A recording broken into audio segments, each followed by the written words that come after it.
Y el control va a ser de la clase anterior. eh, mm, y hoy día vamos a continuar entonces terminando esa clase. Y lo que nos quedó ver esto del estado ácido base. Y el estado ácido base hace referencia a que es el control en el fondo de lo que se conoce como el pH de la sangre. ¿Ya? Entonces el pH de la sangre, hay un valor, un rango homeostático, es bastante estrecho, y es bien importante mantenerlo dentro de esos rangos porque, por ejemplo, sabemos que las proteínas, que tenemos una noción ya bastante clara de que las proteínas hacen muchas de las funciones que nuestro cuerpo requiere para mantenerse en buenas condiciones. Entonces, este rango de pH, un promedio, digamos, de 7,4, es en donde las funciones celulares se realizan en condiciones normales. ¿Ya? Entonces, cuando uno se hace un examen de sangre, es importante entonces, en algunos casos depende de la razón por la cual se está haciendo este examen, uno se puede detectar el valor del pH. ¿Ya? Y además entonces detectar ciertas sustancias en la sangre que son responsables del control del pH. Entonces aquí abajo en esta diapositiva se menciona, por ejemplo, una sustancia que es importante en el control del pH, y aquí es el ácido carbónico, que sabemos también por las clases anteriores que si el dióxido de carbono se combina con agua, forma esta sustancia que se denomina el ácido carbónico, y eso es mediado entonces por la reacción con una enzima, la anhidrasa carbónica, y este compuesto es bastante inestable en solución y se puede disociar en estos dos componentes, ¿ya? En el ion bicarbonato, que es este que está acá, y esto que se conocen como los hidrogeniones, o también se les dicen los protones, ¿ya? Pero en general son sustancias que son bastante fáciles de recombinar, y entonces las concentraciones de estas sustancias en el plasma determinan este valor que está acá, ¿cierto? Este valor de pH. ¿Ya? Puesto que el pH en el fondo está en directa relación con la concentración de hidrogeniones. ¿Ya? Entonces, este es un sistema, y aquí lo tenemos, digamos, la ecuación completa, que determina la concentración también determina este valor, ¿cierto? Este pH, ¿ya? Que está en directa relación también con la concentración de lo que es el ion bicarbonato y la concentración del el ácido carbónico en solución. Si uno le aplica el logaritmo a eso y una constante, entonces tiene el valor de pH. ¿Ya? Entonces, cuando el pH es menor de 7,35, menor de este valor, inferior aquí de este rango, entonces nosotros estamos hablando que ocurre una acidosis. Si el valor es mayor de 7,45, estamos hablando entonces de una alcalosis, ¿ya? Es decir, el pH se acidifica en una acidosis, o el pH se hace más básico en una alcalosis. ¿Ya? Y en el fondo, situaciones, esta regulación de pH, entonces depende fuertemente de las concentraciones de estas sustancias. Entonces sabemos que los pulmones, por ejemplo, son importantes en la liberación de dióxido de carbono. Sabemos entonces que a nivel de los pulmones se intercambia el dióxido de carbono, entonces el exceso de dióxido de carbono, que recordemos se ha generado producto del metabolismo de la célula, se elimina a través de cada una de las expiraciones que uno hace en cada uno de los ciclos respiratorios. ¿Ya? Entonces los pulmones son importantes en mantener la concentración de dióxido de carbono en condiciones adecuadas en la sangre.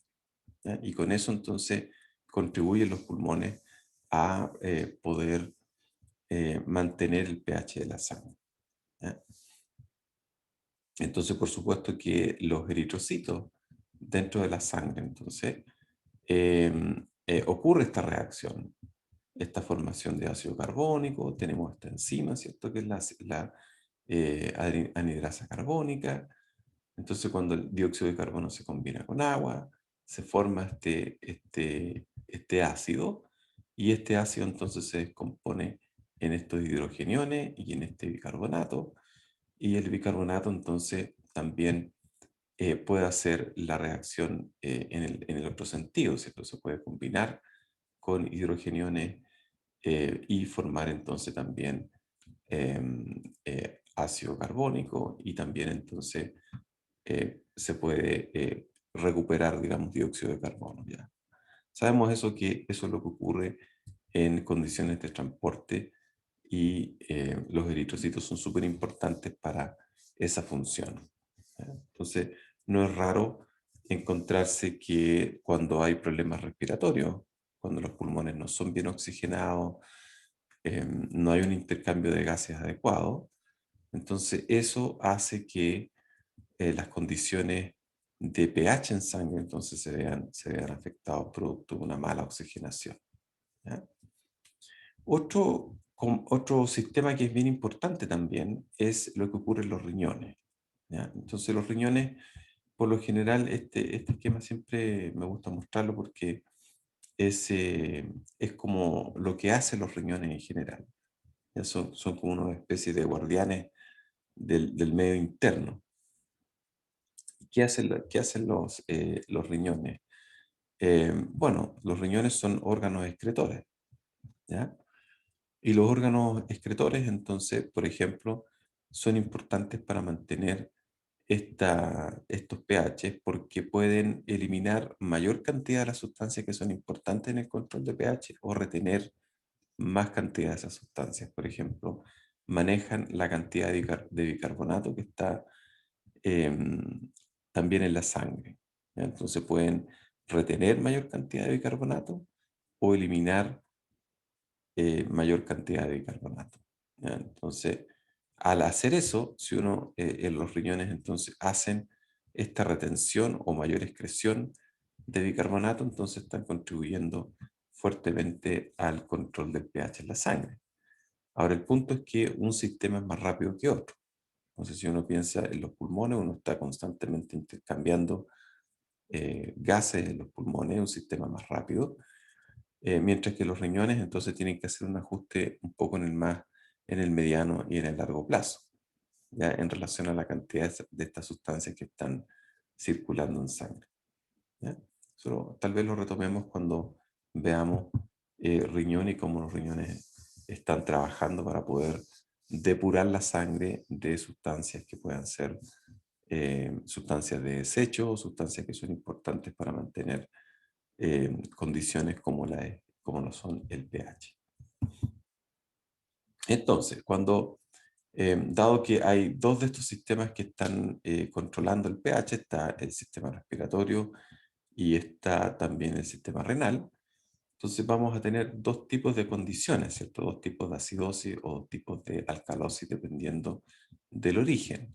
Entonces vamos a tener acidosis respiratoria cuando hay un aumento del dióxido de carbono, ya por ejemplo como ocurre en una disminución de la ventilación, ya si uno ventila menos, intercambia menos gases, entonces lo que va a ocurrir es que va a aumentar la cantidad de dióxido de carbono en la sangre, y si eso ocurre, entonces acuérdense que el dióxido de carbono se combina con agua, forma el ácido carbónico, y este se descompone en estos hidrogeniones y en este ion bicarbonato.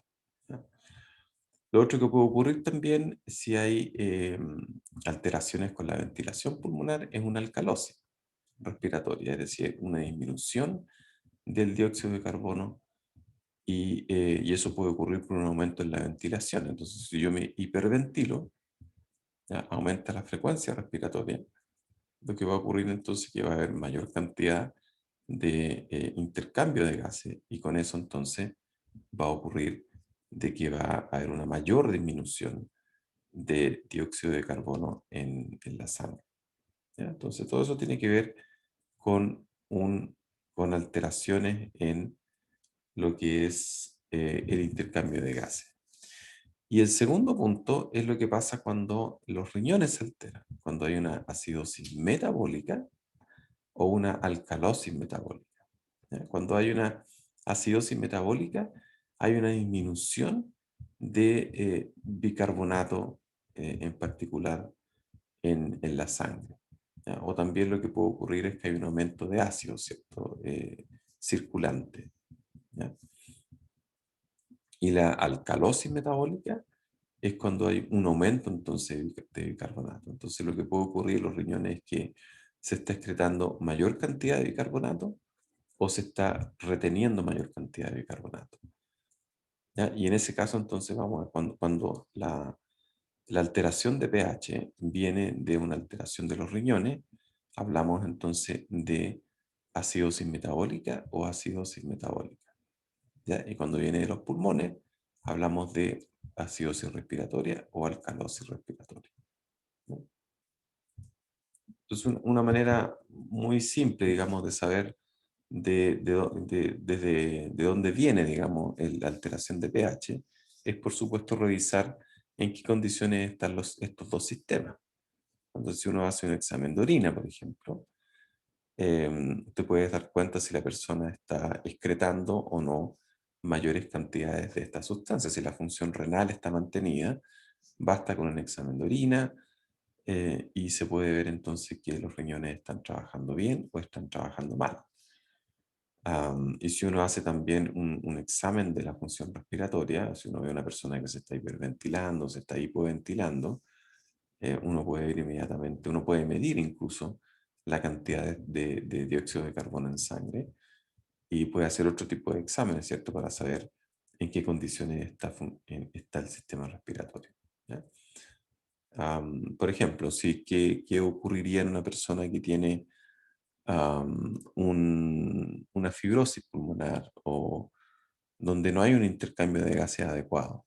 Ya sabemos que en la fibrosis lo que ocurre es que las paredes, ¿cierto? De los alvéolos se engruesan y eso entonces implica de que la difusión de gases no es efectiva, es menos efectiva que antes, entonces hay un montón de unidades alveolares que se pierden, producto de que las paredes son más gruesas, y la capacidad entonces de intercambio de gases, la capacidad funcional de intercambio de gases, está deteriorada en la fibrosis pulmonar.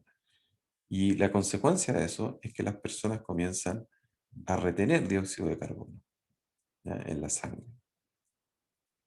Por eso no solo se están oxigenando menos, ¿ya? Sino que también comienzan a retener mayor cantidad de dióxido de carbono. Y la retención entonces de dióxido de carbono en una persona que está, por ejemplo, en una fibrosis terminal, implica entonces que hay alteraciones de pH. ¿Ya?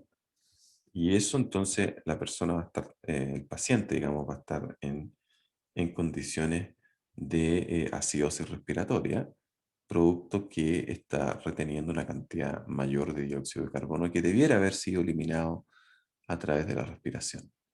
¿Ya? ¿Se entiende? Si la persona cursa por una falla renal, es decir, los riñones no están depurando la sangre, no están filtrando la sangre adecuadamente, entonces, por ejemplo, pueden estar ocurriendo una alcalosis metabólica porque está ya sea aumentando las bases, producto, digamos, de que se está reteniendo mayor cantidad de bicarbonato en la sangre. ¿Ya? Entonces, en el fondo, esto es simplemente una reacción de ácido-base, ¿cierto? Si retenemos más bases, lo que va a ocurrir entonces es que el pH se va a basificar. Si estamos reteniendo más sustancias, más hidrogeniones, entonces más ácidos, va a ocurrir entonces que el pH se va a acidificar. Básicamente estas reacciones que uno ve en química o bioquímica, de reacciones de ácido-base o reacciones buffer, que permiten entonces al mantener el pH en promedio, ¿cierto? En los 7,4, donde todas las funciones celulares funcionan adecuadamente. ¿Ya? Entonces, nuevamente, cambios de la función metabólica esencialmente se refieren a cambios de la concentración de bicarbonato en plasma. Por eso que cuando se hacen exámenes de sangre, por ejemplo, en los servicios de urgencia o en las UCI o en las UTI, es bien importante conocer cuánto es la concentración de bicarbonato en la sangre, que eso determina, digamos, que la condición en la cual el paciente está cursando, ¿cierto? En las alteraciones de pH, si son una alteración en términos metabólicos, ¿cierto? En términos renales o en términos respiratorios. Si uno mide la cantidad, la presión parcial de CO2 en sangre. Entonces, una tablita para que no se olviden de esto. Entonces, cuando hay una acidosis metabólica, hay una disminución del pH plasmático, y la alteración primaria entonces es producto de que hay una disminución de la concentración de bicarbonato en el plasma. Entonces hay una mayor eliminación de bicarbonato en plasma. Si hablamos de una alcalosis metabólica, hay un aumento del pH plasmático y eso entonces implica que hay un incremento en los niveles de bicarbonato en sangre. Si hay una acidosis respiratoria, baja el pH y hay un aumento entonces de dióxido de carbono en la sangre. Si hay una alcalosis respiratoria, aumenta el pH y hay entonces una disminución del CO2. ¿Ya? ¿De acuerdo? Entonces, no olvidemos origen respiratorio, origen metabólico cuando hablamos que es de origen renal. Ok. Hacer una pequeña pincelada de las cosas más importantes del control del pH en la sangre y lo retomaremos un poco más cuando veamos sistema renal. Ahora, les decía yo en la clase anterior de que el ciclo respiratorio, esto que uno inspira y expira, ingresa aire y elimina aire, es un ritmo que es generado por neuronas, ¿ya? Neuronas en el sistema nervioso central. ¿Ya? Entonces hay grupos de neuronas que forman estos centros respiratorios que se llaman. Son grupos de neuronas que están interconectadas, en particular estos grupos de neuronas están en el troncoencéfalo. Acuérdense que el troncoencéfalo tiene varios componentes, ¿cierto? El bulbo raquídeo, la protuberancia, y después está el mesencéfalo. En general, entonces, en varias de estas partes, ¿cierto? Hay grupos de neuronas que están generando este ciclo respiratorio, ¿ya? En particular en el bulbo raquídeo, ¿ya? Entonces, estos ciclos de inspiración y expiración son responsables de la presencia de estas neuronas y, por supuesto, si hay una transección del bulbo raquídeo, si hay un daño, ¿cierto? Hay un corte del bulbo raquídeo o una transección medular alta, hay un daño en la médula, digamos, justo en la interfase entre médula espinal y bulbo raquídeo, se corta todo ese grupo de axones, ¿cierto? De estas neuronas y ya no hay contacto con la musculatura que es responsable de los ciclos respiratorios, en particular de la inspiración. Entonces las personas tienen que estar en esas condiciones conectadas a un respirador mecánico porque ya no se puede, digamos, que el sistema nervioso central pueda controlar los ciclos respiratorios. Entonces, daños en el bulbo raquídeo, ya sea por infarto, de vasos sanguíneos, por aneurismas, por rupturas de vasos, o por lesiones, ¿cierto?, que pueden ocurrir a ese nivel, son bastante graves y tienen un riesgo vital gigantesco por el hecho de que estas regiones del troncoencéfalo controlan funciones que son vitales en el corto plazo. ¿Ya? Y este ciclo respiratorio entonces es espontáneo, no requiere del control consciente, a pesar de que uno puede voluntariamente detener el ciclo respiratorio por un momento. Si usted lo hace en este minuto, eh, va a haber un tiempo, digamos, que lo vas a poder detener, pero va a haber una necesidad enorme de reiniciarlo. ¿Ya? Y la reiniciación del ciclo respiratorio es prácticamente eh, involuntario ese nivel, ¿cierto? Se va a reiniciar sí o sí. ¿ya? Entonces, eso habla, digamos, de la importancia de mantener un control involuntario del ciclo respiratorio. Porque imagínense que todos pudiéramos pudiéramos bloquear este ciclo a voluntad por más del tiempo, digamos, de que pone en riesgo la vida, habría un montón de suicidios de esa manera, ¿no? Se- se va a proponer no respirar y sería. Y ahí uno terminaría su vida. Entonces la naturaleza se ha asegurado de que eso no ocurra, ¿ya? A pesar de que uno pueda retener, puede nadar debajo del agua, qué sé yo, andar en una piscina debajo del agua, pero uno puede aguantar la respiración por un tiempo, ¿no? Hay personas que se entrenan, sí, pueden aguantar la respiración por más tiempo, tienen mayor capacidad pulmonar, pero también pues, tienen un minuto, tienen que volver a la superficie y reiniciar el ciclo respiratorio, ¿ya? Entonces estos son los grupos neuronales que son de importancia, ¿ya? El grupo respiratorio dorsal, el grupo respiratorio ventral, y hay una porción de neuronas que están en el puente de Barolio, o la protuberancia anular también que se llama, que es la estructura que está inmediatamente por arriba del bulbo raquídeo en el tronco encéfalo, ¿ya? Entonces, por ejemplo, el grupo respiratorio dorsal contiene neuronas que son inspiratorias, es decir, que se encargan de iniciar el ciclo inspiratorio, son responsables entonces de generar este input a las motoneuronas inspiratorias que están entonces principalmente, digamos, en la médula espinal. Por eso que las motoneuronas viven en la médula espiral, en el asta anterior de la médula espinal, y controlan entonces o el axón de estas neuronas motoras forman lo que es el nervio frénico, y el nervio frénico, recordemos entonces, es el que da inervación al diafragma, y son los responsables entonces de generar pulsos eléctricos al diafragma, y el diafragma, como es musculatura estriada, entonces va a responder generando contracciones y por lo tanto entonces iniciando el ciclo respiratorio, ¿ya? Am, y también este grupo respiratorio recibe información de vuelta, ¿ya? De estos sensores que están indicando, por ejemplo, que las concentraciones de los gases en la sangre, CO2, ¿cierto? Oxígeno, están en condiciones adecuadas o están alteradas.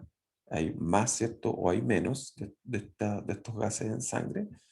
Y por lo tanto, entonces, estos sensores que se conocen como los quimiorreceptores carotidios pueden entonces modular de esa manera el ciclo inspiratorio. Puede haber más frecuencia respiratoria por efecto, digamos, de la activación de estos quimiorreceptores, como veíamos en el reflejo, en este reflejo que permite regular, digamos, la mecánica ventilatoria, ¿ya? El barro reflejo. Am, em, el barro reflejo que hablábamos de presión arterial la otra vez, hay un componente también en ese mismo grupo, hay grupos de neuronas entonces que son quimiorreceptoras y que entonces proyectan hacia estas regiones del tronco encéfalo y pueden entonces modificar la ventilación, ¿ya? El grupo respiratorio ventral contiene neuronas que son de los dos tipos, son neuronas expiratorias y neuronas inspiratorias, y son responsables entonces del output a las motoneuronas espinales y motoneuronas que inervan entonces las vías respiratorias altas. Por eso que también es importante no solo generar este ritmo ventilatorio, inspiración y expiración, y también es importante mantener las vías respiratorias abiertas para que pueda entrar aire, ¿cierto?, hacia los pulmones y pueda salir aire de los pulmones, ¿ya? Entonces, el caso donde se ve, uno puede ver al tiro qué tan importante es tener las vías respiratorias abiertas, libres, digamos. Por ejemplo, cuando uno piensa en el asma, ¿cierto? Cuando hay una broncoconstricción importante de las vías respiratorias, entonces hay un esfuerzo respiratorio enorme para poder ingresar aire a los pulmones. Puede ser una condición si es muy grave la respuesta de broncoconstricción, cierre de los bronquios, ¿cierto? Puede amenazar la vida. ¿Ya? Una respuesta asmática muy grave puede amenazar la vida. O un shock anafiláctico, por ejemplo. ¿Ya? La misma cosa, se bloquean, digamos, las vías respiratorias, se cierran por esta broncoconstricción y eso entonces puede impedir que ingrese aire a los pulmones. ¿Ya? Entonces las vías respiratorias también tienen un control autonómico, también hay un control que permite, digamos, que se regule, digamos, cuánto es el diámetro de estos bronquios y por lo tanto entonces cuánto aire está pasando hacia los pulmones o desde los pulmones hacia afuera. Y el grupo respiratorio que está en el puente de Barolio o la protuberancia es también compuesto por neuronas expiratorias y neuronas inspiratorias y modula entonces la actividad de los otros dos centros, ¿cierto? Del centro respiratorio dorsal y del centro respiratorio ventral. ¿Ya? Aquí los tenemos en un esquema y nos muestra entonces este el puente de Barolio, ¿cierto? El bulbo raquídeo y esa es la médula espinal. ¿Ya? Entonces la médula espinal, aquí se está mostrando qué ocurre cuando hay una transección de estas estructuras. Por ejemplo, si hay un corte a este nivel, ya si la médula espinal se daña justo a ese nivel en esa transición entre lo que es médula espinal y el troncoencéfalo, entonces la consecuencia es que hay una actividad cero del nervio frénico. ¿Ya? ¿Y eso qué implica entonces? Que como el nervio frénico nace de las porciones altas de la médula espinal, ¿ya? De las secciones cervicales de la médula espinal, si se daña ese nivel, entonces no van a haber potenciales de acción que vayan a controlar al nervio frénico y por lo tanto entonces no hay potenciales de acción, no hay, estas motoneuronas entonces no van a descargar porque se cortó la comunicación con los centros respiratorios y por lo tanto entonces el diafragma no va a recibir ningún tipo de comando para que este diafragma se pueda contraer. Entonces la persona que sufre este tipo de daño va a entrar en un arresto respiratorio, en una interrupción, digamos, de su ciclo respiratorio. ¿Ya? Si las transecciones son más altas, estas son las consecuencias, entonces también. En general, si uno hace transecciones a nivel del bulbo raquídeo, las consecuencias también son nefastas porque se interrumpe, digamos, el ciclo, se interrumpe, digamos, la comunicación con las motoneuronas frénicas que controlan el nervio frénico y por lo tanto entonces todas estas transecciones finalmente en algunos casos te encuentras con actividad, digamos, eh, del nervio frénico. Ya, por ejemplo, si uno ve una transección a este nivel, te das cuenta entonces que todavía hay una actividad, digamos, de estos nervios, ¿ya? Pero si la transección es baja, ¿cierto? No hay actividad de los nervios frénicos. ¿Ya? Si uno corta más arriba, porque si uno corta a este nivel, ya todavía los centros respiratorios están íntegros, ¿cierto? Los que están en el bulbo raquídeo, y pueden entonces comandar las motoneuronas frénicas. Entonces no hay ningún problema, tenemos actividad, ¿cierto? Los nervios frénicos, si uno corta acá arriba, el nervio frénico todavía entonces está recibiendo input de los centros respiratorios porque están íntegros, pero si uno corta acá abajo, si uno corta la comunicación entre los centros respiratorios y las motoneuronas frénicas, ahí entonces es donde la lesión es letal, ¿cierto? Causa un arresto respiratorio. Pero si uno corta más arriba a este nivel, eh, por sobre, digamos, los centros respiratorios que están en el bulbo raquídeo, entonces todavía tienes actividad los nervios frénicos que están entonces estimulando al diafragma a poder contraerse. ¿Ya? Entonces, dependiendo de dónde se hace esta transección, en el fondo donde se hace el corte de esta información descendente, es las consecuencias que vas a tener. Por ejemplo, si un disparo, una bala, atraviesa a este nivel y hace una transección a este nivel, estás jodido, te mueres, si es que no recibes atención de ventilación mecánica. Pero si la bala atraviesa a este nivel y hace estas transecciones en este nivel, te puede salvar porque todavía tienes la capacidad de realizar mecánica ventilatoria. ¿Ya? Por supuesto que un balazo a ese nivel también va a romper vasos sanguíneos, va a haber una hemorragia profusa y eso también puede amenazar tu vida. ¿Ya? Los tenemos en otra imagen. Entonces, esta es la protuberancia, este es el bulbo raquídeo y esta entonces es la médula espinal. ¿Ya? Y ahí está la emergencia entonces de algunos nervios. Estas son las vías motoras respiratorias, estas son las vías motoras, estas son perdón, las vías sensoriales y motoras, entonces, que son, estos son nervios craneales y que también entonces están involucrados en el control respiratorio. Ya, dado que son, por ejemplo, el nervio vago, es el que da inervación sensorial y motora a las vísceras del tórax y del abdomen.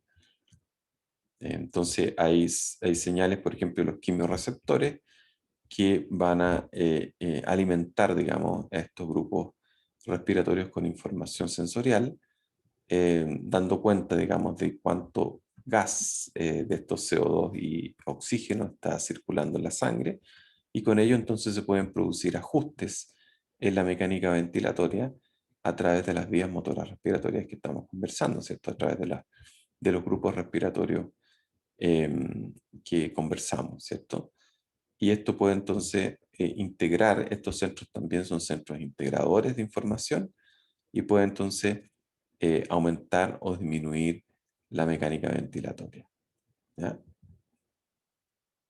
Entonces, los centros que están en la protuberancia pueden controlar al mismo tiempo estos centros que son ventilatorios, ¿ya? Y pueden entonces inhibir estos centros ventilatorios y producir entonces una interrupción del ciclo o pueden controlar, ¿cierto? Por ejemplo, las neuronas inspiratorias, expiratorias, que cuando uno está inspirando, entonces las neuronas inspiratorias están activas, pero las neuronas expiratorias están inhibidas. Y cuando uno está expirando es viceversa, ¿cierto? Las neuronas expiratorias están activas y las neuronas inspiratorias están menos activas, ¿ya?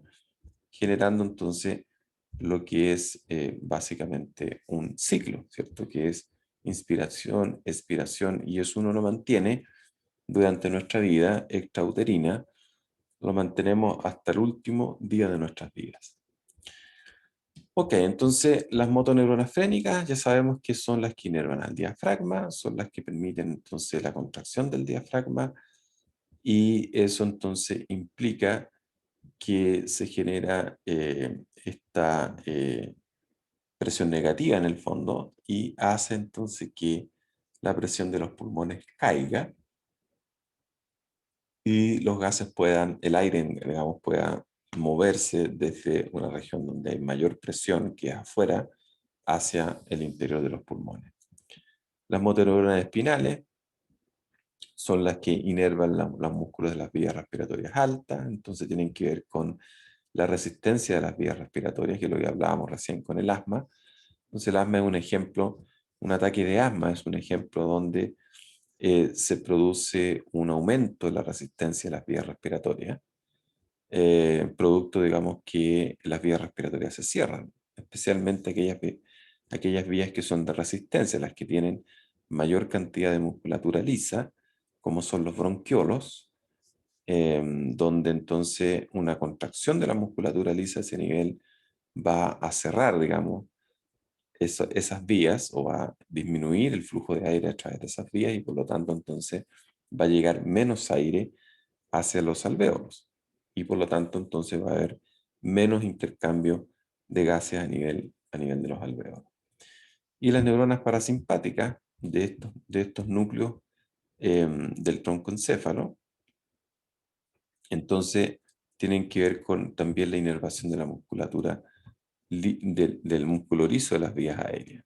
¿Ya? Entonces, eso es lo que hacíamos referencia también a que se am, puede haber las neuronas autonómicas en el fondo también están controlando esto de aumentar, digamos, el diámetro de estas vías respiratorias, las vías respiratorias que contienen mayor cantidad de musculatura lisa, o disminuir el diámetro, ¿ya?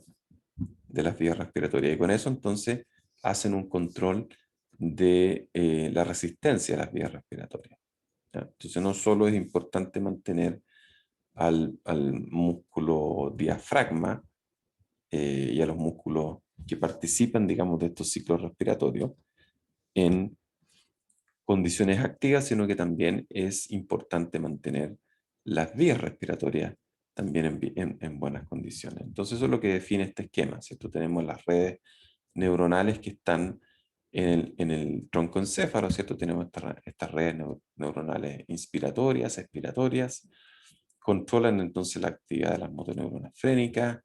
Estas asimismo entonces controlan la actividad del diafragma y también de musculatura intercostal.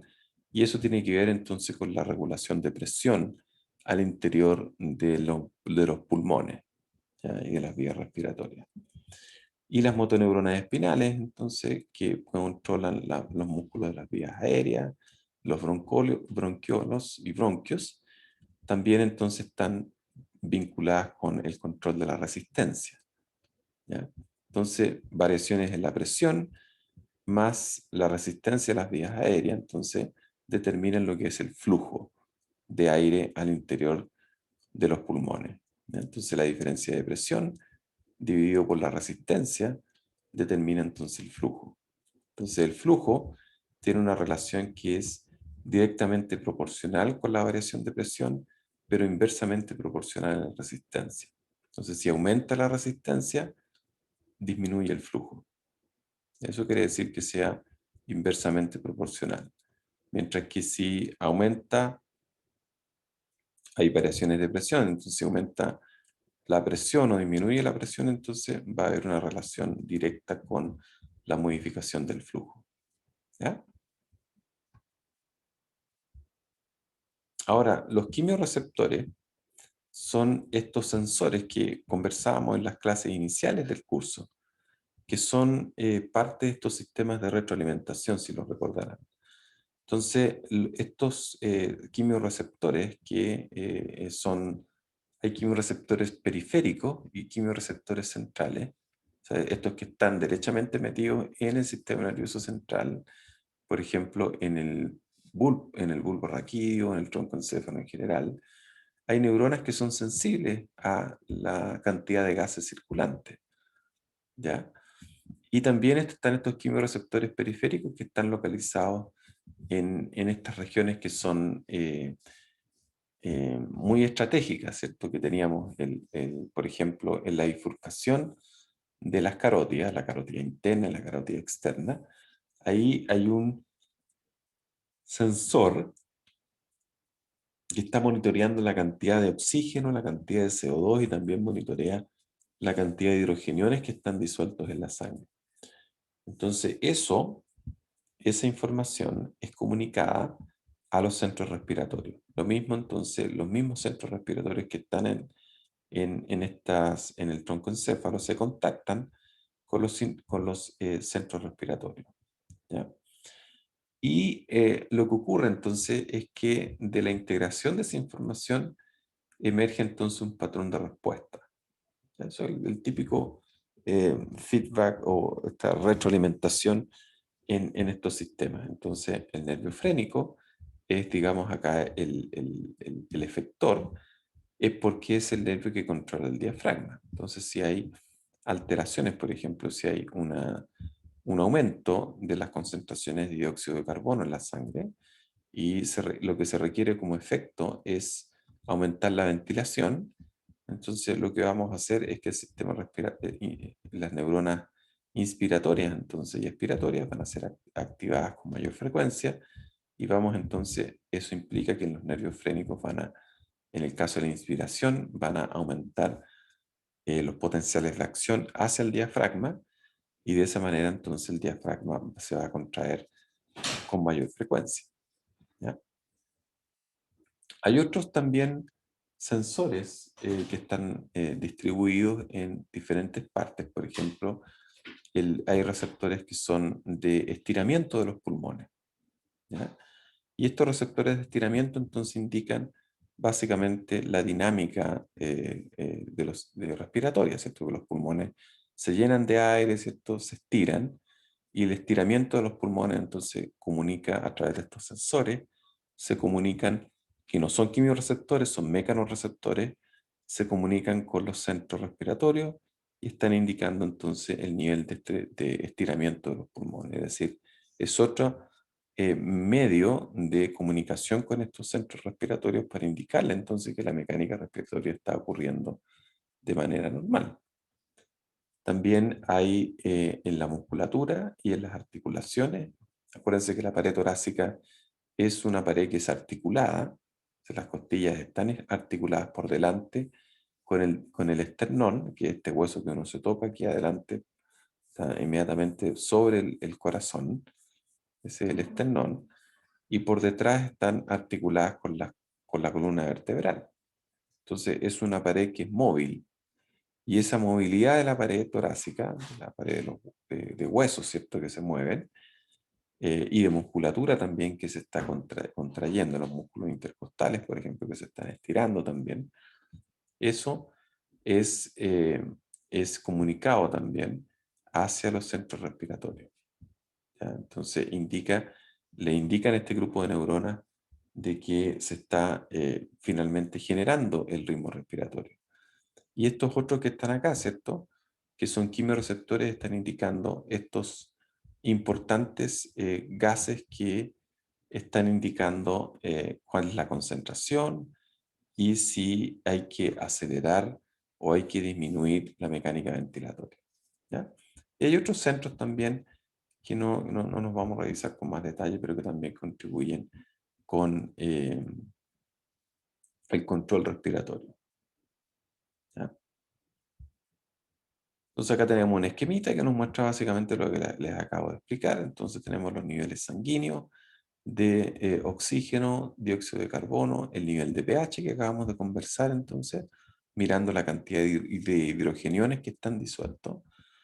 Estos sensores entonces monitorean todos estos parámetros fisiológicos, los comunican con los centros respiratorios. Luego entonces hay un patrón de respuesta hacia las motoneuronas, hacia los músculos ventilatorios, y entonces hay cambios en la mecánica ventilatoria y como consecuencia de los cambios en la mecánica ventilatoria hay entonces cambios en el intercambio de gases. Puedes aumentar el intercambio de gases y puedes disminuir el intercambio de gases. Y esto, por supuesto, estos cambios en la mecánica ventilatoria tienen que ir acoplados con cambios cardiovasculares, ¿ya? Porque en el fondo no nos sirve de nada tener una mayor cantidad de gases ventilatorios si es que no hay una cantidad de perfusión de sangre adecuada a los alvéolos. Entonces ahí es otro fenómeno de integración entre lo que es sistema respiratorio y sistema cardiovascular. Hay un acoplamiento funcional entre estos dos sistemas. Um, si uno, por ejemplo,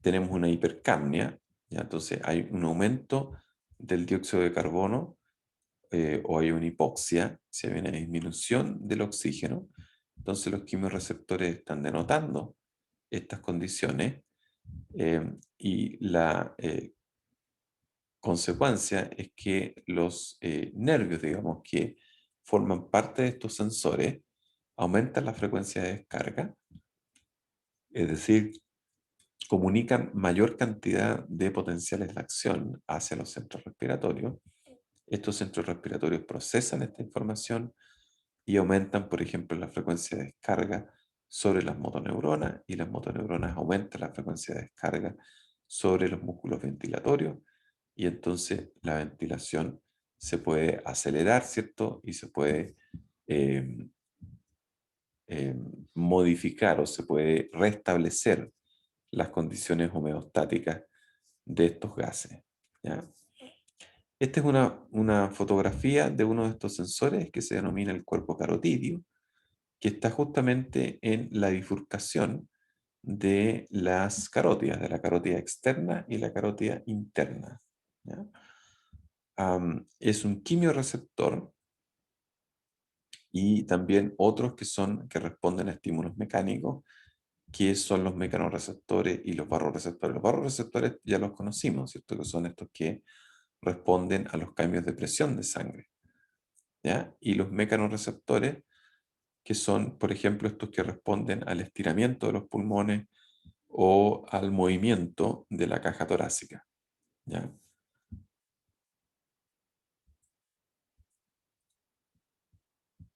Entonces, si hablamos de estos quimioreceptores que están, por ejemplo, los cuerpos carotídeos, o los que están en el callado de la aorta, o los que están en esto, en el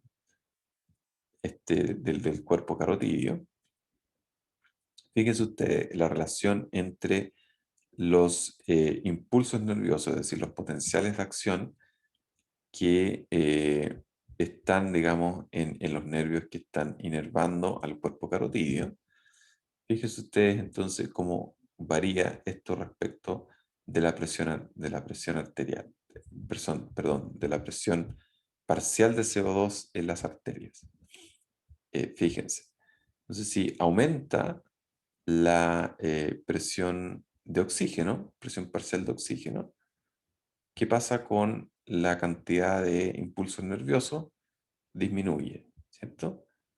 Mientras que si baja la presión parcial de oxígeno, es decir, por debajo de estos 100, acuérdense que 100 es 100 milímetros de mercurio, es más o menos lo que ocurre cuando la sangre está tremendamente oxigenada, ¿cierto? Después de la circulación pulmonar.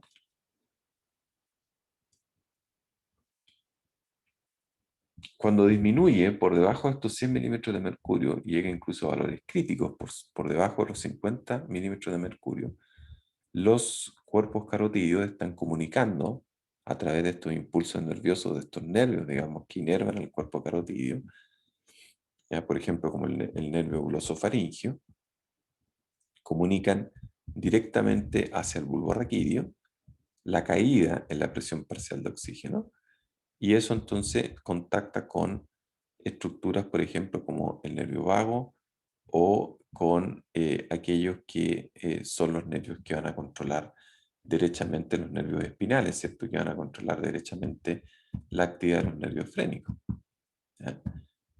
De manera entonces que si cae la presión parcial de oxígeno en la sangre, entonces se va a producir mayor cantidad de frecuencia ventilatoria, con el afán entonces de aumentar el intercambio de gases en los pulmones, ¿ya? Entonces acá los tenemos.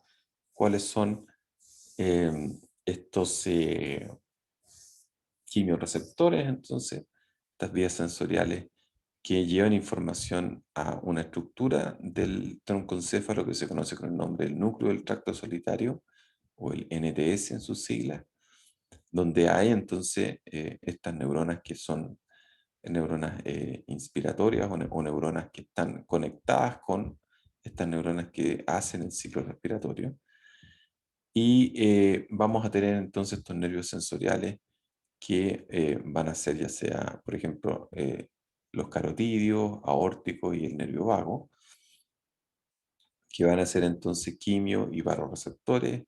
Por ejemplo, los cuerpos carotídeos y los cuerpos aórticos que están en el callado de la aorta son de los dos tipos, ¿cierto? Están monitoreando la cantidad de gases que están disueltos, pero también son sensibles a los cambios de presión arterial. Y el nervio vago entonces va a llevar información que tiene que ver con los mecanorreceptores pulmonares. Entonces, por ejemplo, el estrechamiento de los pulmones, el estrechamiento también, el diámetro de los bronquios también está siendo monitoreado por el nervio vago. Entonces, toda esa información, ya sea quimioreceptora, varoreceptora o mecanorreceptora, alimenta entonces a estos centros del bulbo raquídeo y de esa manera entonces se puede coordinar, digamos, la respuesta ventilatoria y cardiovascular. ¿Ya?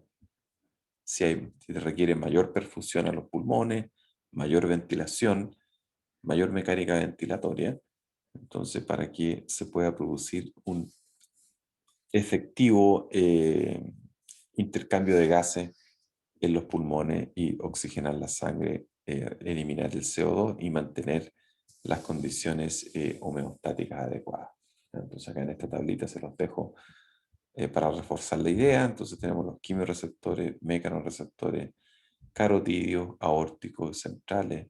Los mecanorreceptores entonces son estos, por ejemplo, que responden a irritantes, a sustancias que irritan las vías respiratorias, eh, a unos que responden con adaptación lenta.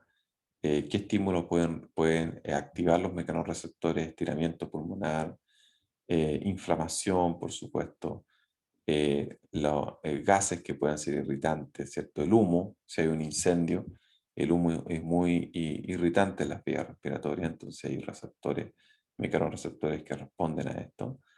En el caso de los quimioreceptores, tenemos entonces esta respuesta hipoxia, hipercapnia, acidemia, ¿cierto?, de la sangre, y que estos quimioreceptores entonces son muy importantes en poder generar estas respuestas compensatorias. ¿Ya? ¿Cuáles respuestas compensatorias? Hiperventilación, por ejemplo, cuando hay estimulación de los nervios carotídeos, ocurre una hiperventilación, como también puede ocurrir una hipertensión, y de esa manera entonces corregir el problema en el cual esté cursando, ¿cierto? Si hay, por ejemplo, si la persona está respirando menos, entonces va a haber una acumulación de CO2, ya sabemos entonces que eso va a dar como consecuencia una acidemia respiratoria, entonces la respuesta compensatoria a todo eso, producto de que estos quimioreceptores están acusando el cambio, es que se va a producir una hiperventilación. Vamos a ventilar con mayor frecuencia y eso entonces nos va a ayudar a permitir, digamos, de que haya una mejor ventilación y eliminación del dióxido de carbono. Ahora, estos quimioreceptores que son centrales son grupos de neuronas en el fondo que son sensibles a sustancias como los hidrogeniones. ¿Ya? Entonces, los hidrogeniones sabemos también de que provienen de esta reacción química. ¿Ya? Entonces, el CO2 y el agua se combinan, la anhidrasa carbónica está presente en este grupo de estructuras en el sistema nervioso. El bicarbonato el ácido carbónico se descompone en estas sustancias, ¿cierto? El ácido carbónico y los protones, y esto entonces, estas neuronas responden a esto, son neuronas quimiosensoriales, y también entonces pueden generar descargas o cambios en el patrón de, eh, de la mecánica respiratoria, justamente porque son estructuras centrales. Por ejemplo, estos quimiorreceptores centrales, cuando uno duerme, por ejemplo, y tiene una apnea de sueño, dejas de respirar por un tiempo. De ahí venía la importancia del centro apnéutico, este centro que inhibe, digamos, la mecánica respiratoria. Y uno entonces queda sin respiración por un momento, tiene una apnea. Em, estos neuronas respiratorias centrales, que son también quimiosensoriales, pueden entonces reiniciar la mecánica respiratoria. Entonces, cuando uno queda no sé si han escuchado a una persona con apnea de sueño, Yo tuve, he escuchado a una persona que tenía un problema enorme con sus narices y su garganta, y tenía una apnea de sueño terrible. eh, Quedaba sin respirar por varios segundos. am, y uno podía notar, digamos, en la musculatura accesoria, inspiratoria, un tremendo esfuerzo, producto, digamos, de que necesitaba el sistema reiniciar la mecánica ventilatoria, de lo contrario la persona se moría. ¿Ya? Entonces, son súper importantes estas quimiorreceptores centrales porque son rápidos, digamos, en generar reiniciación o aumento de la mecánica ventilatoria, ¿ya? Porque está ocurriendo directamente dentro del sistema respiratorio, digamos, en las neuronas respiratorias que están iniciando o controlando, digamos, la mecánica ventilatoria. Y esto es para integrar un poco estos dos sistemas, sistema respiratorio y sistema cardiovascular. Entonces, sabemos que a nivel de nuestros pulmones se intercambian estos gases, se intercambia CO2, ¿cierto?, de la sangre a los pulmones y de los pulmones oxígeno hacia la sangre, ¿ya? Entonces, hay una oxigenación de la sangre y una liberación de dióxido de carbono. Y a nivel de los tejidos, entonces ocurre lo contrario. Hay el oxígeno, entonces ahí va a difundir desde la sangre hacia las células y el dióxido de carbono, que es producto entonces del metabolismo, va a difundir desde las células hacia la sangre. Y el oxígeno sabemos también de que se ocupa en las mitocondrias para generar entonces nuestro ATP, nuestra energía química para poder satisfacer todas nuestras necesidades energéticas y de las funciones celulares eh, son, que requieren el gasto de energía, que son la mayoría de ellas. Entonces, a este nivel, donde a nivel arterial, es en donde uno puede monitorear un montón de cosas. Puede monitorear estos parámetros de gases, de oxígeno, ¿cierto? CO2, pH, y esta información entonces a través de estos quimiorreceptores y de estos nervios que están inervando estos quimiorreceptores, como el nervio glosofaringio, pueden comunicar entonces hacia los centros respiratorios en el sistema nervioso central, en el bulbo raquídeo, y el bulbo raquídeo entonces va a controlar el output motor, digamos, respiratorio hacia los músculos respiratorios que van a entonces producir un incremento o una disminución en la mecánica ventilatoria o la reiniciación del ciclo ventilatorio cuando éste se ha interrumpido, ¿ya? Cuando hay un arresto ventilatorio, ¿ya? Entonces ahí tienen una imagen muy bonita que les muestra la integración de estos dos sistemas, esto que hemos revisado, el sistema cardiovascular, el sistema respiratorio y el tercer sistema, que es el sistema nervioso, entonces que está, como sabemos, monitoreando parámetros y controlando, digamos, la acción de las vísceras de nuestro cuerpo. Ok, esa era la parte que nos correspondía ver de la última clase. No sé si tienen alguna pregunta al respecto. Y si no, nos vamos a la otra clase con la media hora que nos queda e iniciamos un tema nuevo que tiene que ver con la digestión y vamos a rematar el curso con lo que es sistema renal y si alcanzamos a hacer, hacemos una clase de sistema inmune.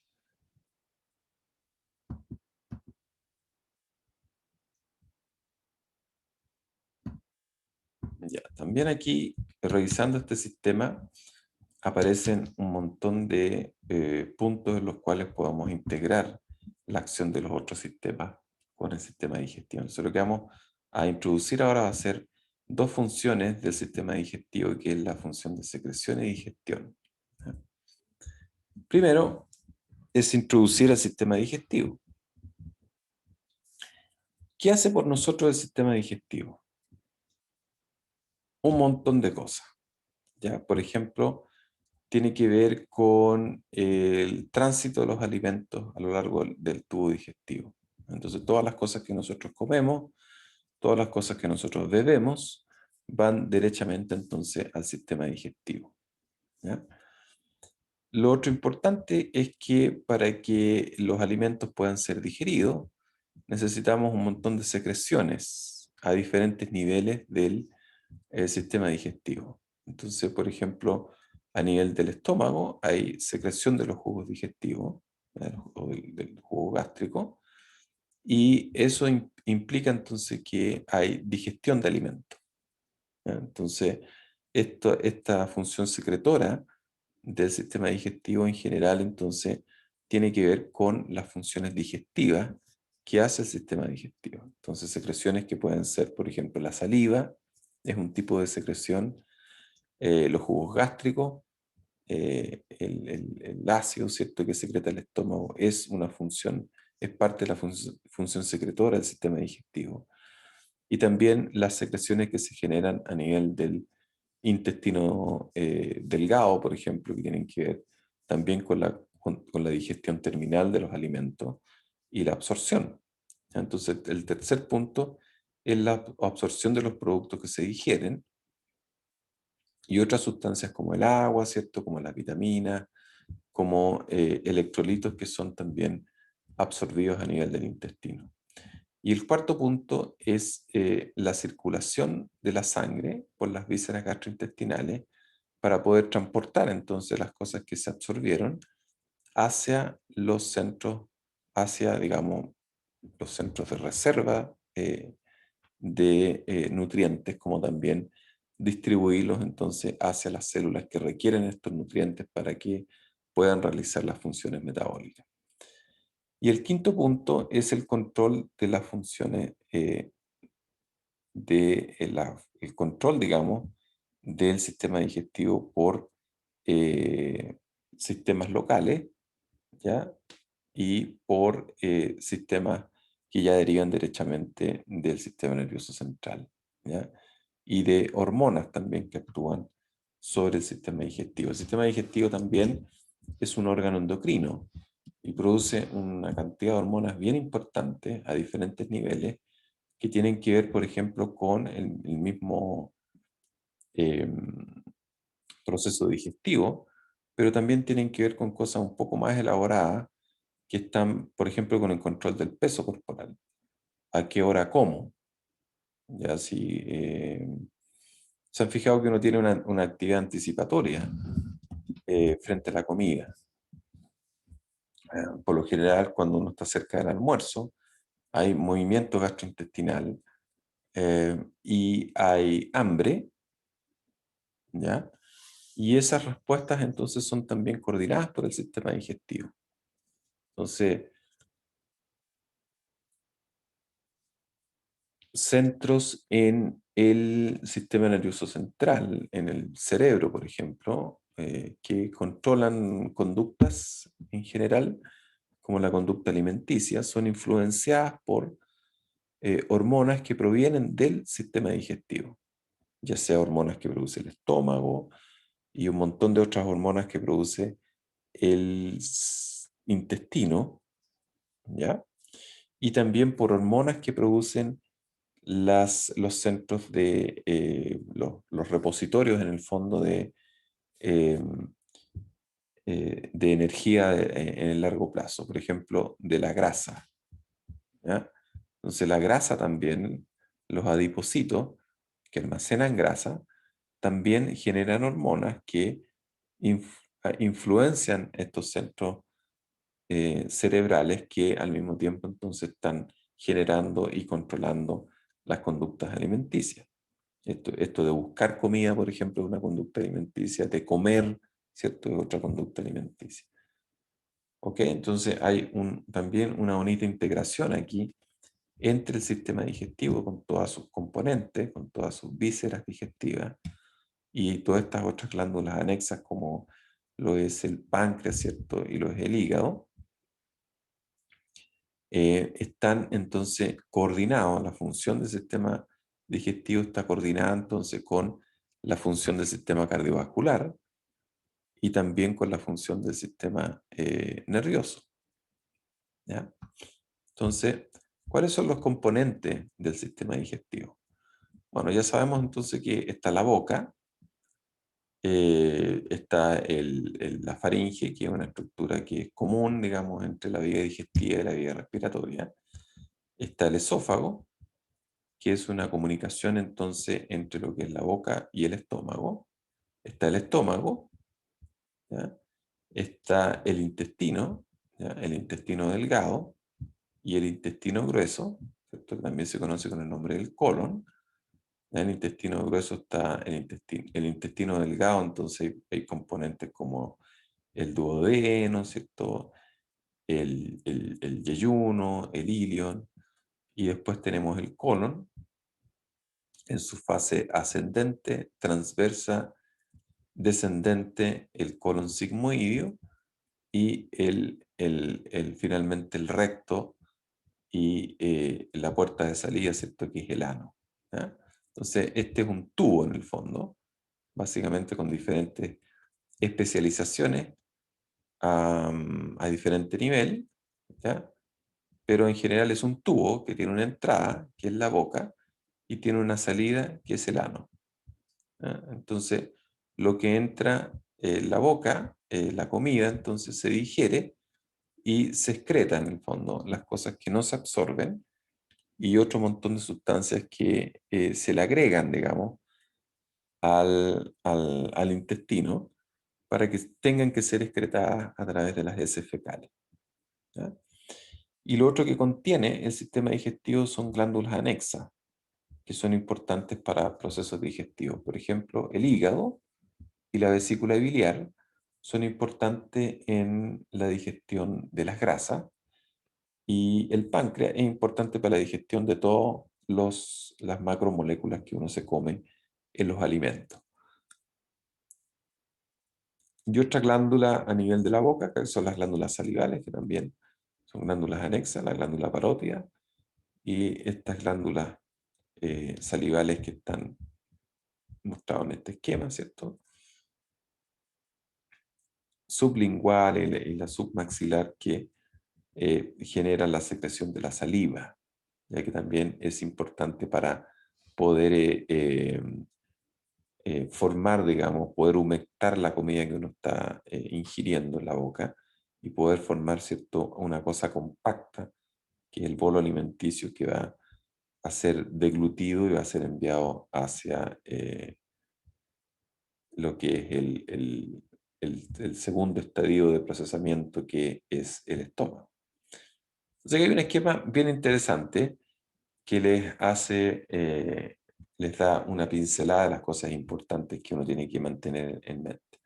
Entonces el alimento es como esto, ¿cierto? Es como un fragmento de algo, o sea, un pedazo de carne, qué sé yo, una tortilla, eh, no sé, cualquier cosa, un postre, ¿cierto? Es un fragmento de algo, es un polímero de algo, ¿ya? De una cosa, ¿cierto? De varios componentes, pero en el fondo es un polímero, ¿ya? Y lo que tiene que ocurrir entonces en el intestino para poder extraer las cosas que son útiles de lo que aquí comemos, por ejemplo, un pedazo de pizza, ¿ya?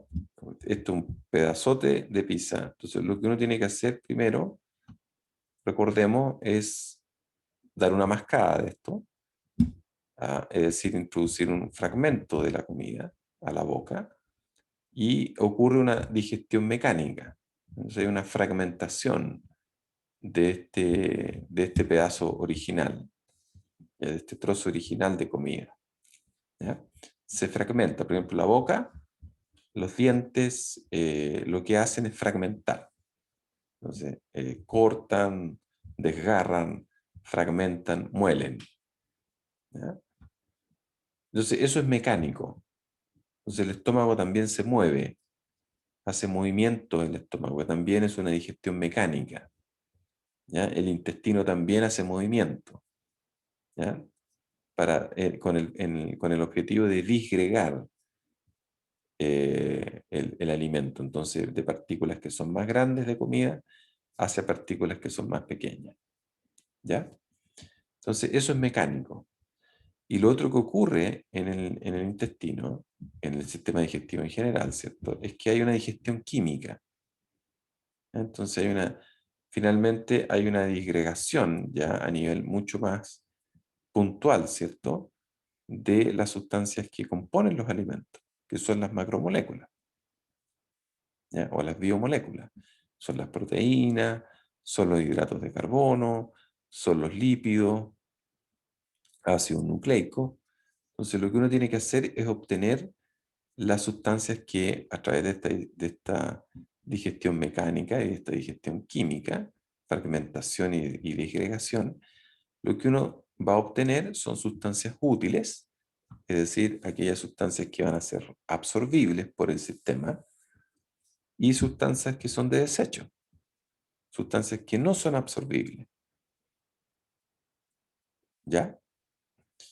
Y dentro de las sustancias útiles, lo que nosotros vamos a absorber son estos elementos fundamentales de las macromoléculas, los aminoácidos, los ácidos grasos, eh, los nucleótidos, ¿cierto? De los ácidos nucleicos,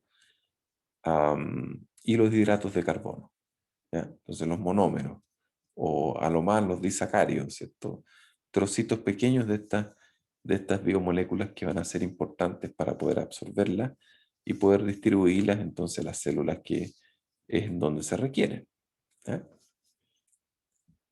Entonces las células son las que uno en el fondo alimenta con este sistema especializado acá en la digestión de alimentos. O sea, la célula es la que uno necesita llevarle los nutrientes para que las células puedan comer estos nutrientes, y también, interesantemente, las células contienen un sistema digestivo que permite también hacer procesamiento de macromoléculas al interior de la misma célula. Así que lo que uno hace finalmente cuando uno come es alimentar las células. Es un bonito esquema también acá, es mostrarle entonces lo mismo. Tenemos un fragmento de comida, entra en el sistema digestivo. Estas son está ejemplificando las paredes del sistema digestivo. Ya acá tenemos la sangre, ahí hay un espacio intersticial, hay un fluido intersticial. Entonces lo que va a ocurrir es digestión, ¿ya? De la sustancia, va a haber motilidad, entonces va a haber movimiento de las paredes del sistema digestivo, en particular, por ejemplo, movimientos del esófago, movimientos del estómago, movimientos del intestino, delgado y grueso, movimientos, digamos, que también son importantes para eliminar las heces fecales. Entonces hay un movimiento que varía, ¿cierto? Que va ciclando de acuerdo a los periodos de comida, ¿cierto? Que uno tiene, ¿ya? Y lo otro que ocurre también es secreción de sustancias al interior del tubo digestivo, y también hay secreción de sustancias que van desde el tubo digestivo, ¿cierto? Hacia la sangre, ¿ya? Y hay fenómenos absortivos, ¿cierto? De las sustancias que se generan producto de la digestión de los alimentos. Van a haber entonces absorción de sustancias hacia la sangre, ¿ya? Entonces son los nutrientes estos que se absorben y que van a poder entonces alimentar las células de nuestro cuerpo. Entonces, para que eso ocurra, tiene que haber una organización bien especial en el sistema digestivo. Entonces, si uno toma un pedazo de intestino y hace un estudio histológico, uno se da cuenta de esto. Entonces, tenemos un epitelio, ¿ya? Un epitelio ciliado, que vamos a discutir después la función de este epitelio, pero es en donde por lo general se secretan sustancias y se absorben sustancias. Luego tenemos entonces toda una estructura subepitelial ahí, que contiene, además de matriz extracelular, contiene una banda muscular, más de una banda muscular. ¿Ya? Una banda muscular, por ejemplo, que son una banda muscular que es circular y una banda muscular que es longitudinal. ¿Ya? Y esta presencia de esta musculatura lisa, organizada, ya sea dándole como una vuelta al tubo digestivo y otras que son longitudinales, ¿cierto? Que van a lo largo del tubo digestivo, hace que este grupo de células musculares entonces permita el movimiento del tubo digestivo. Y ese movimiento es percibible por nosotros. ¿Ya? Entonces, cuando uno tiene estos sonidos de guata, uno puede también utilizar un estetoscopio, se puede escuchar la guatita y puede escuchar movimiento, ¿ya? Del tubo digestivo. ¿No es raro eso? Que uno escuche ese movimiento. Y también cuando uno está cerca de los periodos de comida, o le dan ganas de ir al baño, siente ruido, que uno incluso lo puede escuchar bastante bien, incluso si hay una persona al lado también lo puede escuchar. Puede sonar tan fuerte la guatita que lo puede escuchar una persona que está al lado tuyo. ¿Ya? Entonces, ese ruido es producto del movimiento del intestino, de las vísceras digestivas, y eh, ocurre producto de la presencia de la musculatura lisa. Ahora, ¿para qué es este epitelio? Si ustedes se fijan acá, estas células están dibujadas con unos pelitos aquí, ¿ya? Que miran hacia el interior del tubo digestivo.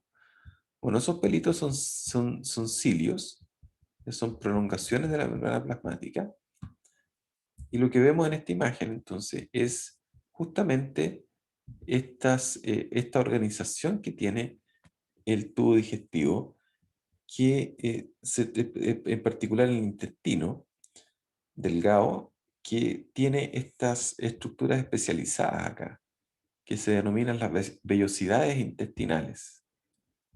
Estos como dedos que están entonces recubiertos por este epitelio, por esta pared de células, que son muy especializadas en estos procesos digestivos y absortivos, ¿ya? Y dentro entonces de estos como especies de dedos, de estas vellosidades intestinales, están los vasos sanguíneos y al centro hay un vaso linfático. Entonces están tremendamente irrigados por estos tres componentes, por una rama arterial, una rama venosa y lo que es un vaso linfático, ¿ya? Y cuando entonces las sustancias son digeridas acá, ¿ya? Y son absorbidas, entonces pueden pasar después hacia los vasos sanguíneos. Y las sustancias que se pueden movilizar hacia los vasos sanguíneos y otras que van a ser transportadas a través del sistema linfático. ¿Ya? Ahora, esas estructuras en forma de dedo, uno puede pensar que aumentan la frecuencia absortiva, aumentan el área, perdón, de la frecuencia, y dale por la frecuencia, aumentan el área de absorción, ¿ya? Porque cada una de estos dedos, de estas vellosidades intestinales, contiene un montón de unidades, ¿cierto? Celulares, que contienen al mismo tiempo epitelio, que contienen vellosidades. Estas células epiteliales contienen vellosidades, ¿ya? Entonces, si uno las organiza de esta manera, entonces van a haber un montón de células que tienen estas vellosidades que hacen este proceso digestivo absortivo con una mayor densidad, ¿cierto? Y por lo tanto se puede incrementar el área de absorción, digamos, el área de contacto con los nutrientes que van circulando a través del tubo digestivo. Entonces, si uno mira una toalla, una buena toalla, ¿qué es lo que se encuentra? Se encuentra con un montón de fibras que dan como una vueltecita, ¿cierto? Si se fijan bien en la estructura de la toalla. Y cada una de esas fibras, digamos, es como una copia de cómo se estructura el intestino delgado, por ejemplo, que contiene estas vellosidades intestinales. Entonces, esa organización de la toalla permite entonces que la toalla pueda absorber mayor cantidad de agua, producto de que esa estructura como de microvellosidades de la toalla hace que haya una mayor área disponible para el contacto con el agua, ¿ya? Y eso implica entonces que hay mayor absorción de agua. Entonces, las toallas que no secan nada tienen menor capacidad de absorción de agua, producto que tienen menor área expuesta. No tienen estas microvellosidades o abundancia de microvellosidades, microfibras, ¿cierto? Que hacen que la toalla absorba mayor cantidad de agua. No sé si me explico bien. En el intestino, tú tienes un montón de estas estructuras, ¿cierto? De estas vellosidades intestinales que contienen estas células que tienen estos cilios, ¿cierto? Que hacen que el área entonces ahora que hay disponible para el contacto con los nutrientes sea mucho, mucho mayor que si es que no existieran estas vellosidades intestinales. Lo otro interesante del sistema digestivo es que contiene un propio sistema nervioso. Y aquí es el sistema nervioso entérico, ¿ya? Y eso es como una especie de cerebro afuera. Ya tiene tanto o más neuronas que la médula espinal. Entonces, un montón de neuronas que están interconectadas que actúan entonces regulando la función del sistema digestivo. Imagínense, es tan importante este asunto de que este sistema es una excepción, tiene un propio sistema nervioso, ¿ya? El sistema nervioso entérico. Es solamente para él, ¿ya? Para el tubo digestivo.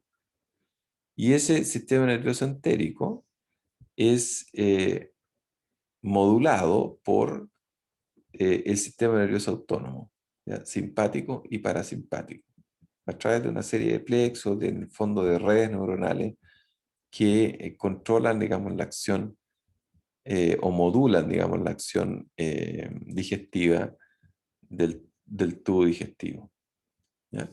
Y por supuesto que hay fibras sensoriales que están inervando a este sistema y contactan entonces con el sistema nervioso central. Ahora uno dice, bueno, ¿y para qué uno requiere tanto control? Bueno, porque comer es importante en el largo plazo, ¿cierto? La función del sistema cardiovascular, y siempre lo he dicho, tiene que ver con cosas de corto plazo y largo plazo, digamos, distribuir la sangre con los nutrientes, alimentar las células, es fundamental. Si uno le corta el suministro de glucosa a las células, el suministro de oxígeno a las células eh, se estresan, digamos, y si le cortamos el suministro por mucho tiempo, se mueren, ¿ya? Entonces, comer es fundamental, pues si uno deja de comer, se muere uno en el tiempo. Se acaban las reservas energéticas y la persona se muere, ¿ya? Entonces es importante que el cerebro, el sistema nervioso central, pueda monitorear cosas bien importantes. Por ejemplo, cuánto se come, qué es lo que se come, ¿ya? El cerebro sabe qué es lo que uno está comiendo, cuánta grasa está comiendo, cuántas proteínas está comiendo, qué vitaminas están ingresando, etcétera. Sabe todo lo que está pasando en la periferia, porque en el fondo la vida del cerebro depende de la vida de las vísceras respiratorias, de las vísceras cardiovasculares, de las vísceras digestivas, de las vísceras de los riñones. Entonces el cerebro se tiene que asegurar que el cuerpo funcione, ¿ya? Entonces tiene que tener contacto con las vísceras y poder controlar al mismo tiempo, modular, digamos, la acción de las vísceras. Pero interesante que el sistema eh, digestivo tiene un propio sistema nervioso, que es modulado, que es controlado por el sistema nervioso autónomo y somotosensorial, ¿ya? Ok, entonces, habíamos dicho de que había movimientos en el tubo digestivo. Ahora, ¿para qué es importante los movimientos? Los movimientos son importantes para que uno circule el contenido al interior del tubo digestivo. Cuando no circula, hay problemas. Y pueden ser problemas muy graves como una obstrucción intestinal. No sé si ustedes habrán leído alguna vez que en una obstrucción intestinal grave, por ejemplo, cuando las personas no pueden no pueden ir al baño y defecar, eliminar las heces fecales, una obstrucción intestinal de una magnitud importante, ¿cierto? Que no van, pueden terminar vomitando heces fecales. ¿Hayan oído hablar de eso? Yo no, profe, por primera vez escuché eso. Pueden terminar literalmente vomitando caca con una obstrucción intestinal severa. Entonces, ahí uno entiende claramente que las cosas se tienen que mover en el intestino. Si no, las cosas se ponen muy feas. Am, y lo otro que también uno lo nota cuando hay aumento del movimiento intestinal, como una diarrea. Cuando uno tiene una diarrea importante, una diarrea bien profusa, que uno elimina prácticamente agua, es porque la motilidad intestinal está tremendamente acelerada y uno siente el movimiento del triperío, ¿cierto? Y ruidos del intestino amplificados prácticamente. Tiene todo un movimiento intestinal y una urgencia por ir al baño. ¿Ya? Una diarrea súper profusa, súper frecuente por lo demás. Y la frecuencia y la abundancia y lo líquido que es puede matarte. Por eso el cólera mata. ¿Ya? El cólera produce una diarrea muy profusa, muy rápida, muy frecuente, que en poco tiempo te deshidratas, pierdes una cantidad muy importante de agua, muy importante de electrolitos, y ya sabemos, ¿cierto?, que el agua es importante, sabemos que los electrolitos, sodio, potasio, cloro, ¿cierto? Todo eso son importantes para que las células trabajen bien. Entonces, si botas una cantidad muy enorme en poco tiempo, te mueres, ¿ya? Y es como cuando en Chile o en ciudades como Santiago llueve mucho, se inunda todo. Es como una situación de esa magnitud, digamos. En este caso, ¿cierto? La vida está amenazada. Entonces, el cólera es la parte, digamos, donde no hay tratamiento efectivo para enfermedades que para nosotros resultan ser tan ajenas, ¿cierto? En muchas partes la gente se muere de cólera. Si en la India, en África, todavía hay mucha problemática, digamos, con el control de este tipo de enfermedades. Eh, Producto que hay poco control, digamos, con las aguas servidas, las aguas del baño. Entonces, la bacteria está del cólera, está en todos lados, la gente tiene que tomar agua de ahí, ¿cierto? Eh, pero ahí uno nota, digamos, que la motilidad intestinal es importante, mantener un grado de motilidad intestinal. Entonces, una función importante es movilizar el contenido dentro del tubo digestivo. Y lo otro importante de esta motilidad intestinal es que, si se fijan acá en esta contracción, ¿ya? Hace que las paredes del tubo digestivo estén más cercanas. ¿Ya? Entonces, si pensamos que hay una sustancia acá, ¿ya? Va digiriendo el tubo digestivo y hay una sustancia acá. Entonces, cuando uno aprieta el tubo digestivo, ¿cierto? Literalmente como que uno amasa lo que va circulando a través del tubo digestivo.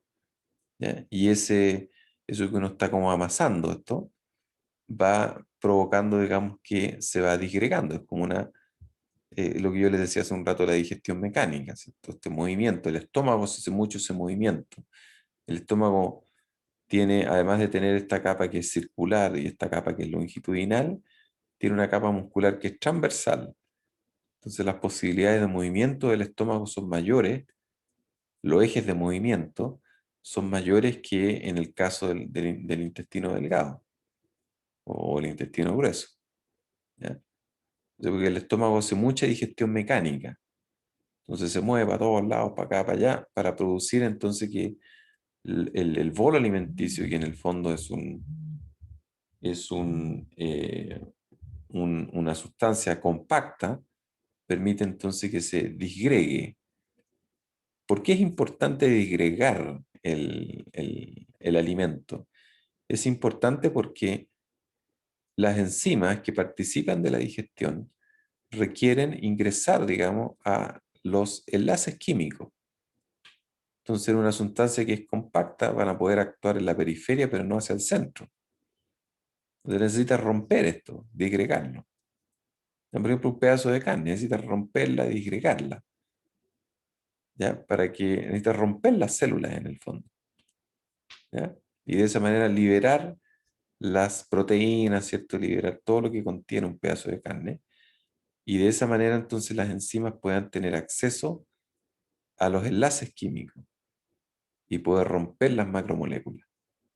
Entonces es importante que se disgregue y que se vayan formando cada vez pedacitos más pequeños para que las enzimas, que son pequeñitas, son microscópicas, puedan entrar en contacto con los enlaces químicos y así romper las macromoléculas y obtener los aminoácidos, obtener los monosacáridos, ¿cierto? Los ácidos grasos, porque de lo contrario no podría ser posible los fenómenos de digestión si no existe esta parte mecánica de la digestión.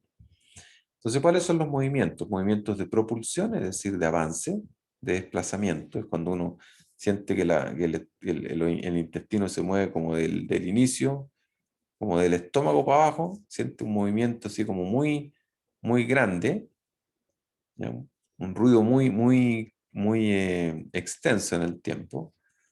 Esos son movimientos de propulsión, movimientos de desplazamiento. O lo mismo que cuando uno va al baño, también siente estos movimientos de propulsión. Y los movimientos de mezcla. Estos movimientos, entonces yo les decía que como que el intestino amasa el contenido. Eh, y esos movimientos son fundamentales para que la, eh, el- las enzimas, ¿cierto?, puedan tener acceso a los enlaces químicos. En esto estamos terminando. Y están también presentes estas glándulas anexas, ¿ya? El páncreas. Recordemos que el páncreas tiene dos porciones, el páncreas que es endocrino y el páncreas que es exocrino.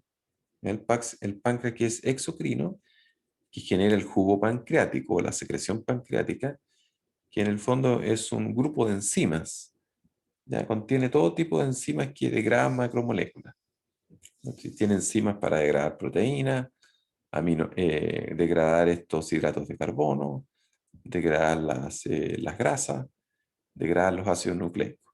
Tiene todas las enzimas necesarias, toda la batería de enzimas del jugo pancreático, y este jugo pancreático se secreta en el intestino delgado, ¿ya? En el duodeno. Y lo otro que también necesitamos es lo que genera el hígado, pero que se almacena en la vesícula biliar y se concentra en la vesícula biliar, ¿ya? Que es la bilis. Y la bilis se secreta también al intestino delgado, ¿ya? Hay un conducto ahí común en el cual entonces se pueden secretar estas sustancias hacia el intestino delgado, y dentro del intestino delgado entonces son, dado el ambiente del intestino delgado, por ejemplo, las enzimas pancreáticas se activan y pueden entonces degradar los enlaces químicos que ya sabemos, ¿cierto?, que forman las macromoléculas, el enlace peptídico, el enlace glucosídico, ¿ya?, que forman las macromoléculas. ¿Ya? Pero es súper importante que la digregación mecánica sea suficiente para que las enzimas puedan ingresar a los enlaces. Entonces, cuando tenemos problemas de motilidad intestinal, también tenemos problemas de la digestión de los alimentos. Si el intestino se mueve poco, si el estómago tiene lo que se llama una gastroparesia, se mueve poco, Entonces los alimentos se digregan poco, ¿ya? Y si hay una pobre disgregación de los alimentos, las enzimas no pueden ingresar a los enlaces, no pueden degradar la sustancia hacia sus formas terminales, y hay problemas absortivos en ese sentido, porque no se puede absorber la cantidad de nutrientes que son necesarios para que el cuerpo nuestro pueda asimilar, digamos, esas biomoléculas y poder distribuirlos a las células. ¿Se fijan? Entonces, hay una consecuencia ahí en cadena, en el fondo. Si el intestino no se mueve, hay problemas con la digestión y hay problemas entonces con la absorción, porque no están las sustancias necesarias para que se absorban, o hay una menor proporción de ellas, y la persona, por ejemplo, puede perder peso o también puede sufrir de problemas de desnutrición, ¿ya? Entonces acá tenemos una tablita que nos muestra esta función secretora, digamos, del sistema digestivo. Donde tenemos las glándulas anexas, páncreas, hígado, en la boca, ¿cierto? Las glándulas salivales, el estómago que también secreta el jugo gástrico, la bilis, ¿cierto? Por parte de lo que es la vesícula biliar, producida por el hígado, el páncreas exocrino, secretando toda la batería de enzimas, y otro montón de función secretora acá que nos está mostrando, por ejemplo, la secreción de moco al interior del tubo digestivo para poder lubricar, por supuesto, las paredes del tubo digestivo, secreción de bicarbonato por parte del estómago para formar una barrera protectora para evitar, digamos, que el ácido gástrico pueda digerir las paredes gástricas. Entonces, el intestino delgado también tiene una recubierta de mucosidad que hace, digamos, también de que las enzimas pancreáticas no digieran las paredes del intestino, etcétera. Entonces hay otras cosas que vamos a comentar en la otra clase. La saliva, por ejemplo, secreta enzimas como la amilasa, ¿ya? Entonces la saliva inicia el proceso de digestión de los hidratos de carbono. El jugo gástrico tiene este ácido, ¿cierto? El ácido clorhídrico, y secreta enzimas como la pepsina,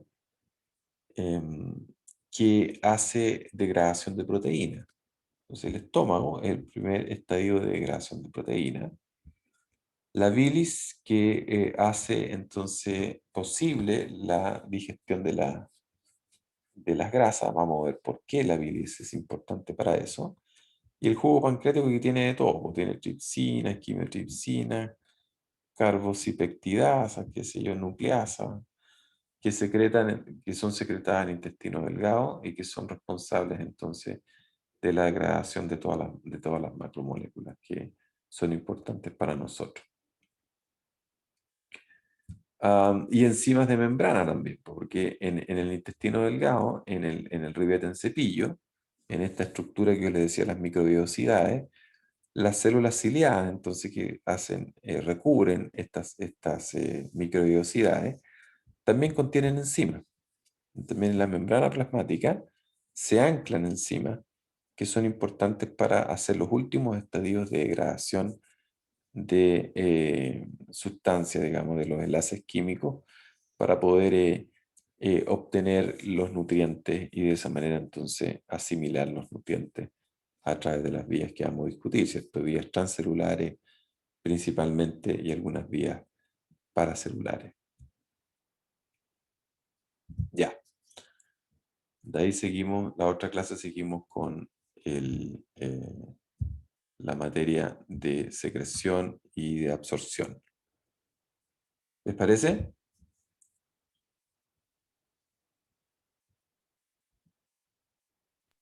Ya, profe. Ya. Entonces, les quiero demandar ya hoy día, entonces voy al final del día las notas corregidas.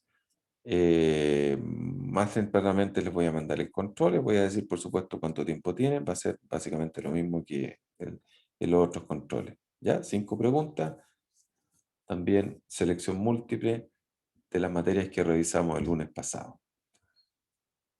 Ok, con Profe, eso. Sí, ¿va a mandar ahora mismo el quiz o en un rato más? en un rato más, Ya, profe. para que Gracias. no lo esperen inmediatamente, en un rato más. ¿Ok? Ya, que estén bien. Chao, profe, cuídese. Chao, igual No, ustedes. profe, gracias. Chao, chao. Chao, profe, que esté bien. Igual.